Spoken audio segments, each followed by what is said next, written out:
Yesterday, the People's Alliance headquarters here at 9 Knowledge Street was served with a search warrant by FICAC, the Fiji Independent Commission Against Corruption, for the seizure of party receipts and other documents relating to the sale of party merchandise. Under the advice of party lawyers, I, as Deputy Party Leader, cooperated with the 3 FICAC officers who left with the documents. The meeting was respectful and cordial. This was just a few hours after our party leader, Mr. Sitiveni Rambuka, was asked to visit the FICAC office for questioning by them and subsequently provisional candidates, Deputy Party Leader Linda Tamuya and Shajal Narayan. According to our party leader, apparently more will be interviewed in the coming days. As my party leader, Mr. Rambuka, told the nation yesterday, these acts are not only an assault on the People's Alliance, but it is actually an assault on democracy in this country. In fact, yesterday's seizure of party financial papers by FICAC continues, in our view, a very disturbing trend. It just proves how badly the Fiji Elections Office is managing their business.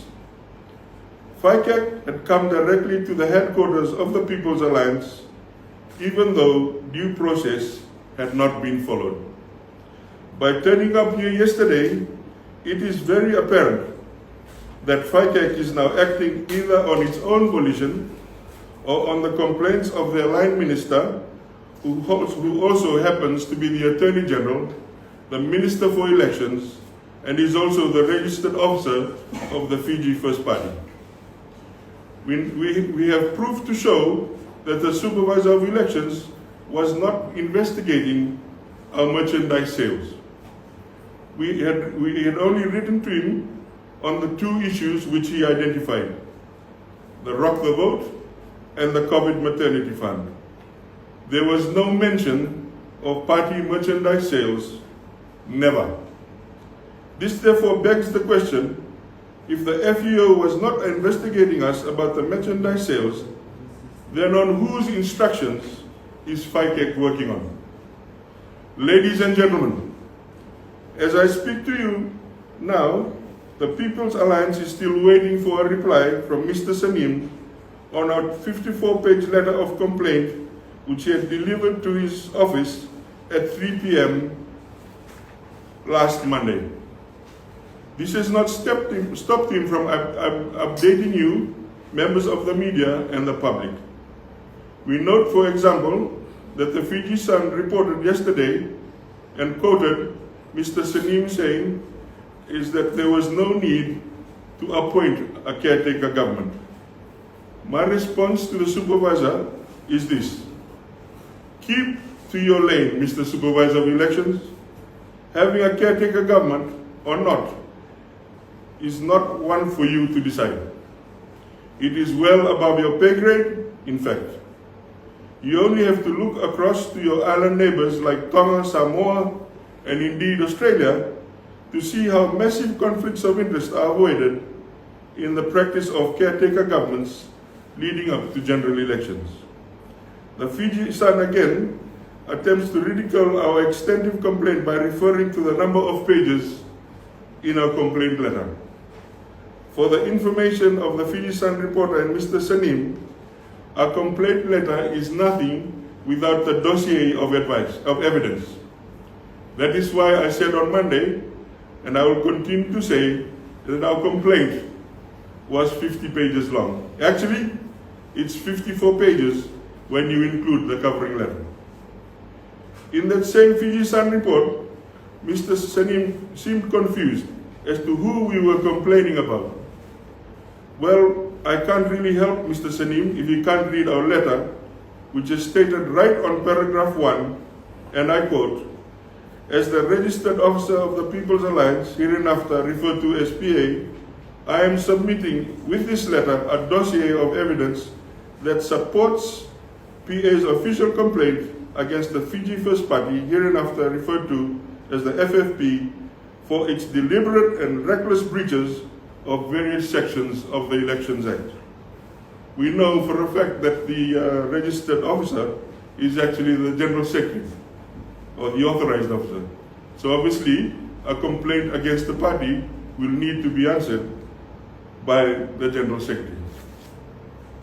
We gave you a copy of our complaint letter, ladies and gentlemen of the media, and you can also read for yourself on paragraphs 2.0, 9 brackets A and B, 10, 11, 12, 17, and 18, all made reference to who we were complaining about.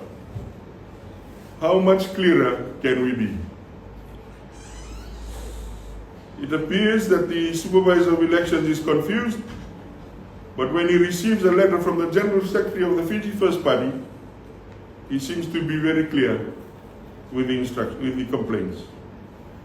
The difference is clear, ladies and gentlemen. When I last spoke to you on Monday this week, I had posed 3 questions, which I pose again today, to Mr. Syed Qayyum, and he has not responded. Has the position of the party named in the complaint letter been compromised by Mr. Syed, by the General Secretary of the Fiji First Party in his press conference? Was Mr. Qayyum acting as prosecutor, judge, or jury? What role was he speaking in? As Minister for Elections, Minister responsible for FICAC, Attorney General, or Secretary of the General of the Fiji First? It's a sad reality in Fiji today that there is no respect for good governance. There is reckless acceptance of conflicts of interest.